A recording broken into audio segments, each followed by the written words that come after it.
Recording by Kate Follis. Love Romances of the Aristocracy by Thornton Hall. Chapter 3. The Romance of the Villiers. The Villiers have had a liberal share of romance ever since the faraway days, 3 centuries and more ago, when the 4th son of Sir George opened his eyes at Brooksby in Leicestershire. From being a threadbare hanger-on at court, this son of an obscure knight rose to be the boon companion of 2 kings and the lover of a queen of France. Honours and riches were showered on this spoiled child of fortune.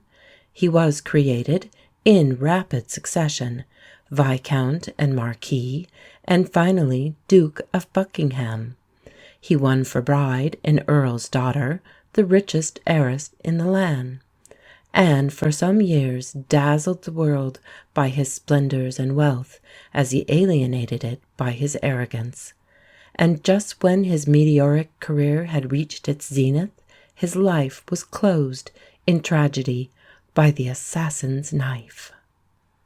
His mantle of romance, however, fell on his son and successor, the 2nd Duke, who was brought up in a palace nursery, and had for playmates the children of Charles I, and who, after a career which in its dramatic adventure outstripped fiction, ended his turbulent life, if not, as Pope says, "in the worst inn's worst room, with mat half hung," at least in extreme poverty and suffering in a Yorkshire inn at Kirby Moorside.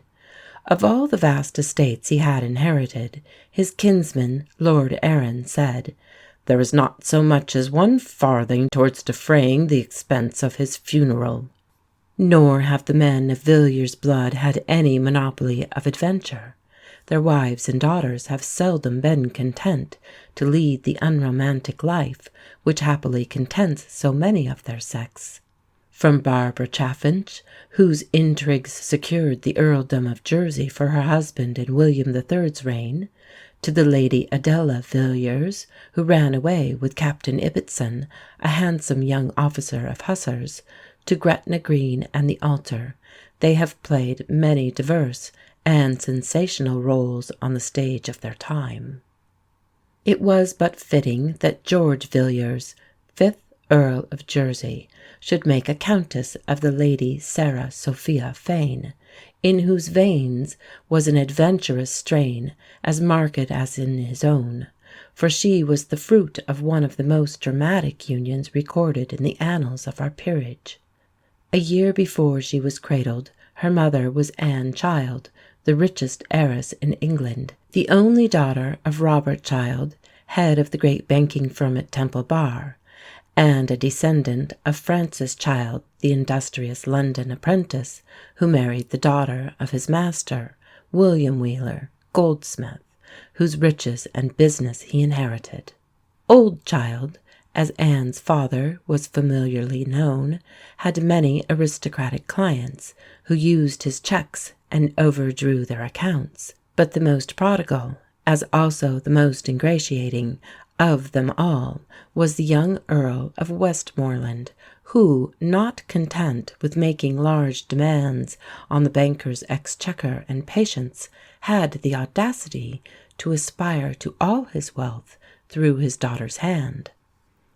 Anne was perhaps as naturally flattered by the attentions of a lord as she was fascinated by his handsome face and figure and his courtly manners. But the father had other designs for his heiress than marrying her to a prodigal young nobleman. "Your blood, my lord, is good," he once told him, "but money is better."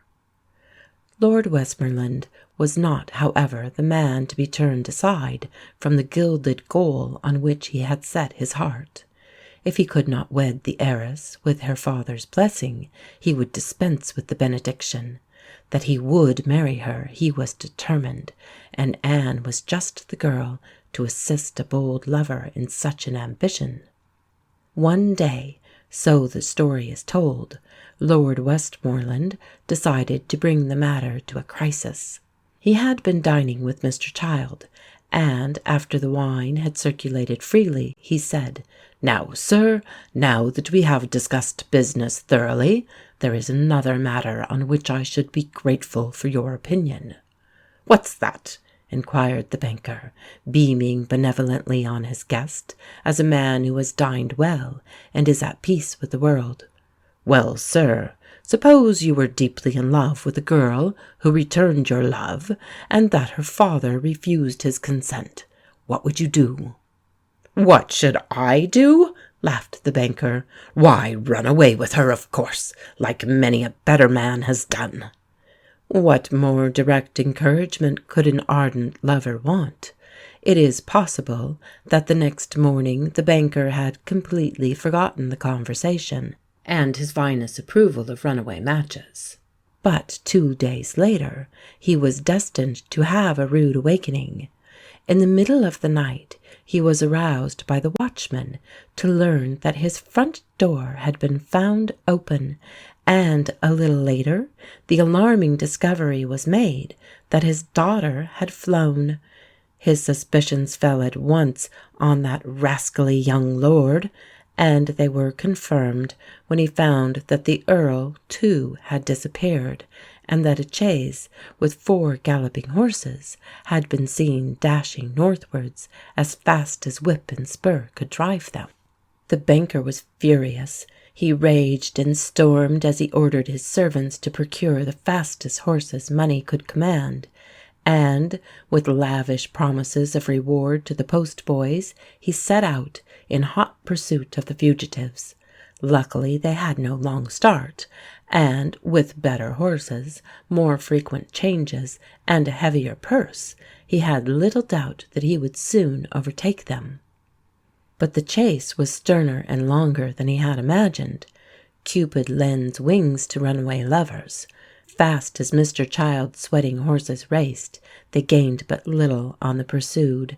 Through the long night, the next day, and the following night, the desperate race continued, through sleeping villages and startled towns, over hill and moor, until the borderland grew near. Then, between Penrith and Carlisle, the quarry was at last sighted. Mr. Child's horses, urged to a final effort by the postboys, slowly but surely reduced the interval, and now, inch by inch, they draw abreast of the runaway chaise. The moment of triumph has come. Mr. Child, with body half protruding from the chaise, calls loudly on the fugitives to halt, shaking his fist at the smiling face of the Earl, who with one hand waves a graceful adieu, with the other presents a pistol at Mr. Child's near leader. A flash, a report, and the horse falls dead. A few minutes later the Earl's chaise is a distant dark speck in a cloud of dust, at which the baffled banker impotently shakes his fist. Before the fallen horse could be removed and the chase resumed, the runaways had got so long a start that they could laugh at further pursuit, and by the time Child's chaise rattled impotently through the streets of Gretna village, his daughter had been a countess a good hour. For 3 years the banker kept his vow that he would never forgive her and her shameless husband. The Earl, indeed, he never did forgive, but his daughter won her way back into his heart, and to her he left the whole of his colossal fortune, amounting, it is said, to little less than £100,000 a year. It was from this romantic union that the Lady Sarah Sophia Fane came, who was to unite the prentice strain of Francis Child with the blood of the proud Villiers. As a young girl, the Lady Sarah needed no such rich dower as was hers to commend her to the eyes of wooers. From the Fanes she inherited a full share of the beauty for which their women were noted, and to it she added many charms of her own. She had a figure tall, commanding, and of exquisite grace, eyes blue as violets, a luxuriant crown of dark hair, and a complexion pure and beautiful as a lily. It is little wonder that a young lady so dowered with gold and good looks should attract lovers by the score, all anxious to win so fair a prize. But to one only of them all would she listen, Lord Villiers, heir to the earldom of Jersey, a man of towering stature and handsome face, aristocrat and courtier to his fingertips, a fearless and graceful rider, and an expert in manly sports. Such a combination of attractions the daughter of Anne Child could not long, nor was she at all disposed to, resist. And one May day in 1804, almost 22 years to the day after her parents' dramatic flight to Gretna Green, the Lady Sarah became Viscountess Villiers. A year later she was Countess of Jersey. From her first entry into society, the child Countess, for she was little more than a child, took the position of a queen to which her rank, wealth, and beauty entitled her, and which she held supreme and unassailable as long as life lasted. Her salon was a second royal court, to which flocked all the greatest in the land, proud to pay homage to the Empress of Fashion. She entertained kings with a regal splendour. Their Majesties of Prussia and Belgium, Holland and Hanover, and the Tsar Nicholas I were all delighted to do honour to a hostess so captivating and so queenly. At Middleton Park, her lord's Oxfordshire seat, she dispensed a hospitality which was the despair of her rivals. Her retinue of servants seldom numbered less than 100, and many a week her guests, with their attendants, far exceeded 1,000. Money was squandered with a prodigal hand.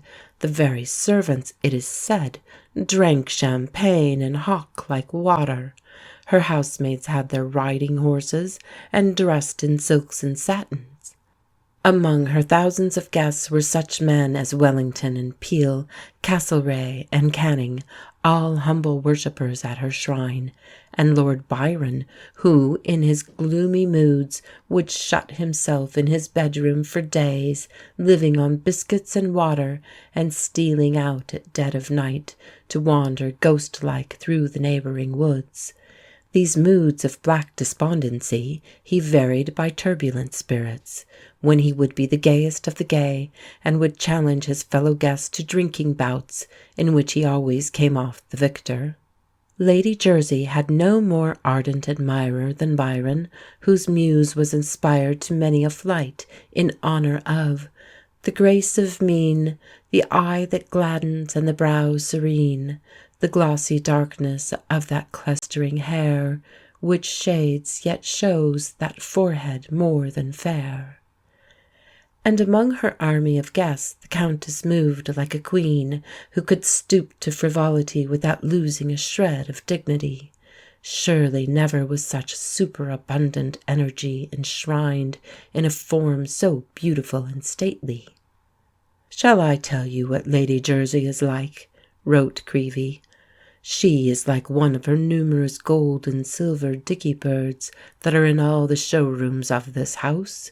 She begins to sing at 11 o'clock, and with the interval of the hour when she retires to her cage to rest, she sings till 12 at night, without a moment's interruption.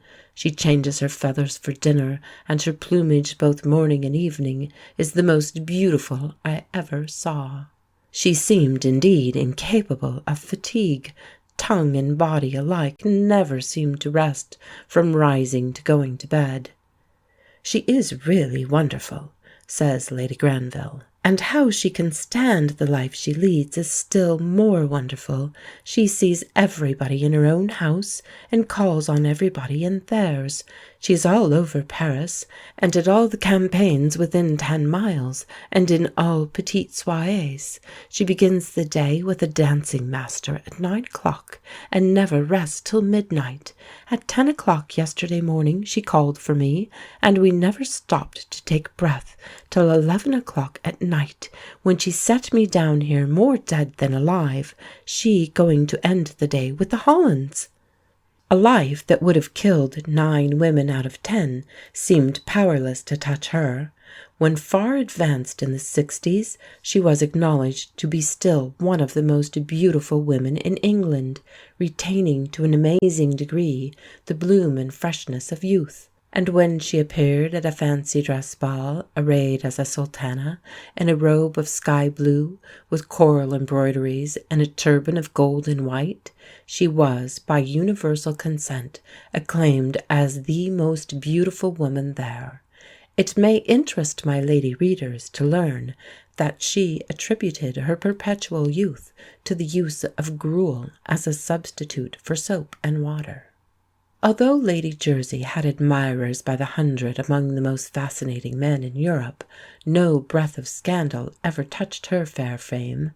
Indeed, she carried her virtue to the verge of prudery, and repelled with a freezing coldness the slightest approach to familiarity.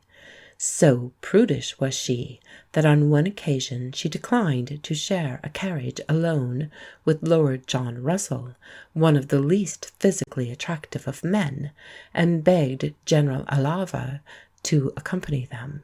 "Diable!" laughed the General. "You must be very little sure of yourself if you are afraid to be alone with little Lord John."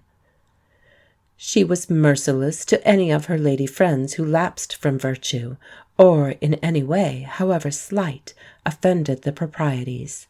But the vials of her fiercest anger were reserved for her mother-in-law, the Dowager Countess, whose shameless intrigue with the Prince Regent scandalized the world in an age of lax morals. And the outraged Princess Caroline had no more valiant champion.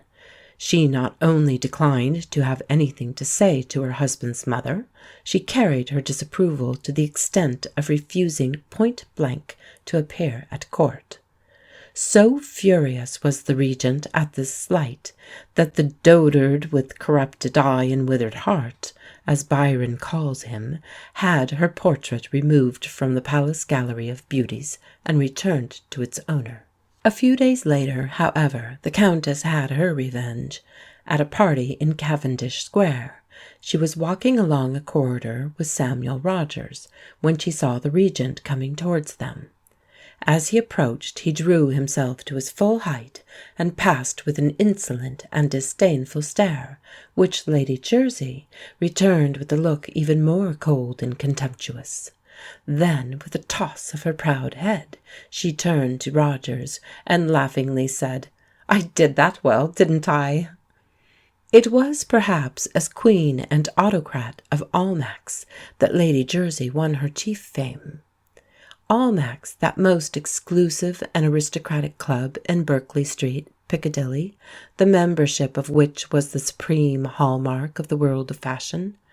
No rank, however exalted, no riches, however great, were a passport to this innermost social circle, over which Lady Jersey reigned like a beautiful despot.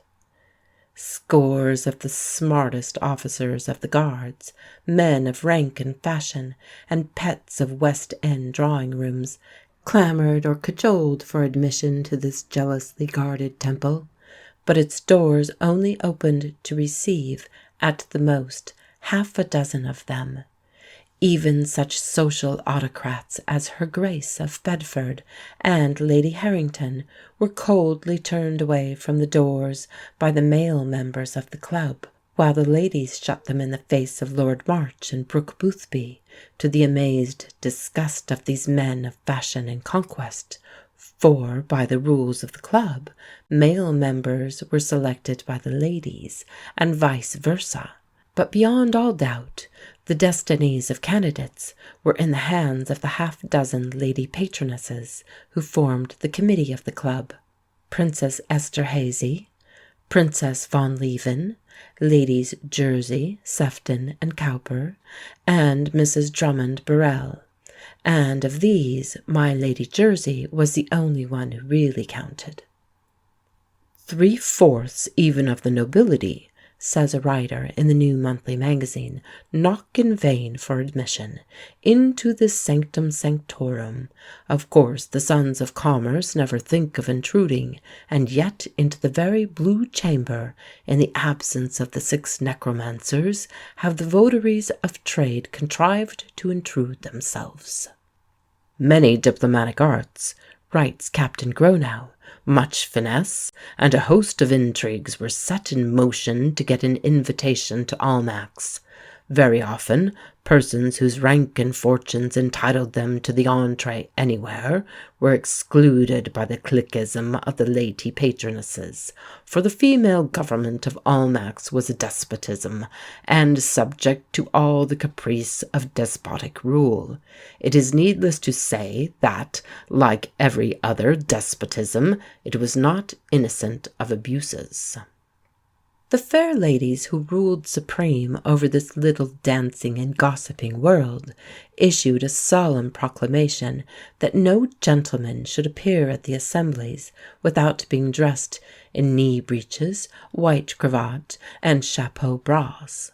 On one occasion the Duke of Wellington was about to ascend the staircase of the ballroom, dressed in black trousers, when the vigilant Mr. Willis, the guardian of the establishment, stepped forward and said, "Your Grace cannot be admitted in trousers," whereupon the Duke, who had a great respect for orders and regulations, quietly walked away.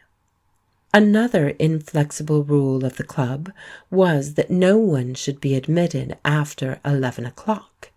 And it was a breach of this regulation that once overwhelmed the Duke of Wellington with humiliation. One evening the Duke, who had promised to meet Lady Mornington at Almack's, presented himself for admission. "Lady Jersey," announced an attendant, "the Duke of Wellington is at the door and desires to be admitted." "What o'clock is it?" she asked. 7 minutes after 11, your ladyship." She paused for a moment, and then said with emphasis and distinctness, "Give my compliments, Lady Jersey's compliments, to the Duke of Wellington, and say that she is very glad that the first enforcement of the rule of exclusion is such that hereafter no one can complain of its application. He cannot be admitted." And the Duke, whom even Napoleon with all his legions had been powerless to turn back, was compelled to retreat before the capricious will of a woman. Such an autocrat was this Queen of Almack's.